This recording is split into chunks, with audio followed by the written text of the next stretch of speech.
शिक्षण क्षेत्राकडे दुर्लक्ष होत आहे। शिक्षण क्षेत्र हे सर्व प्रगती व विकासाचे मूळ आहे। त्यामुळे या क्षेत्रात गुंतवणूक करताना प्राधान्य असले पाहिजे। शिक्षण क्षेत्रावर एकूण उत्पन्नाच्या 6% खर्च होत नाही व त्यामुळे शिक्षण सेवकासारखी योजना असेल, शिक्षक व कर्मचाऱ्यांना मानधनावर नियुक्त करणे असेल, विनाअनुदानित व अंशतः अनुदानित पद्धतीमुळे शिक्षक व शिक्षकेतर कर्मचाऱ्यांना 10 ते 15 वर्षापर्यंत पूर्ण वेतन मिळत नाही। कर्मचाऱ्यांना पगार वेळेवर होत नाही। थकीत देयके मागील 4 ते 5 वर्षापासून प्रलंबित आहेत, त्यांनाही पुरेसा निधी उपलब्ध होत नाही।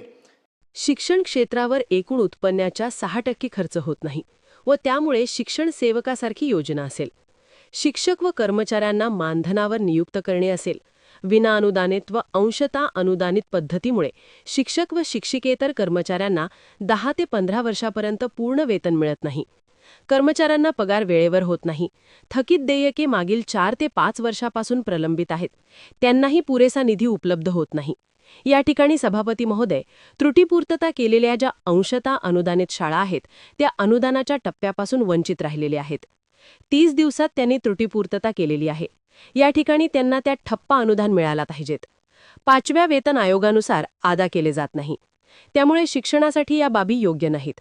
इतर मागास व बहुजन कल्याण विभागाच्या आश्रमशाळा असतील, आदिवासी विकास विभागाच्या आश्रमशाळा असतील, त्यांचेही पगार नियमित होत नाहीत, त्यांना भविष्य निर्वाह निधीचा पैसा वेळेवर मिळत नाही।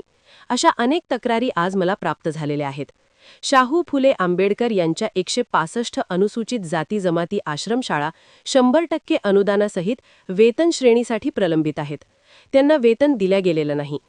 या ठिकाणी महाराष्ट्रामध्ये जवळपास 78 वरिष्ठ महाविद्यालये आहेत जे 2000 नंतर स्थापन झालेले आहेत, त्यांना आणखीनही अनुदान नाही।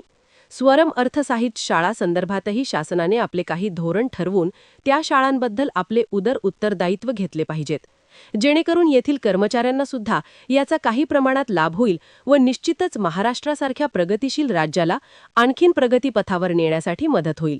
या ठिकाणी 14 ऑक्टोबर 2024च्या शासन निर्णयामध्ये समाविष्ट असलेल्या सैनिक शाळांना देखील टप्पा अनुदानापासून वंचित ठेवण्यात आलेला आहे।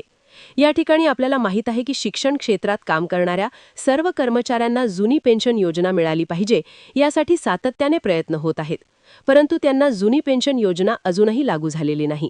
या ठिकाणी शासनाचे दुर्लक्ष होत असल्यामुळे शिक्षण क्षेत्राकडे या ठिकाणी लक्ष दिलं गेलं पाहिजेत। महाराष्ट्रासारख्या प्रगती राज्याला प्रगतीपथावर न्यायचं असेल तर शिक्षण क्षेत्राकडे लक्ष देणे आवश्यक आहे।